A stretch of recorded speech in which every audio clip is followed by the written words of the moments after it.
Dashuria e tyre është e denjë për skenarin e një filmi hollywoodian. Historia e Moses me partnerin e saj, 25 vite më të ri, është tejet interesante.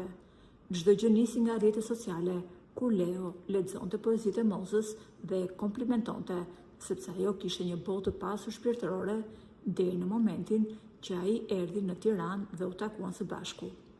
Ai kishte thënë Moses se përmes atyre rreshtave kishte ndjerë se te kjo gruaja mund të gjente diçka më shumë. Leo është me origjinë nga Polonia dhe që pas atij takimi, çifti nuk janë ndarë më. Ata kanë 8 vite që bashkëtojnë. Vitet e fundit, mjekët konstatuan një problem shëndetësor të Leos. Kjo bëri që Moza të lëshonte me qira vilën e saj dhe të shvendosej së bashku me Leon në një apartament në Sauk. Kjo për t'i dhënë asaj mundësi që të fitonte para shtesë nga lënia me qira e vilës së saj. Duke qenë se Moza e mban tejet hermetike jetën e saj, kurioziteti më i madh është foto e partnerit të poetes, i cili është 25 vite më i ri. Ai është një djalë simpatik, bardhosh dhe me sy boqelli.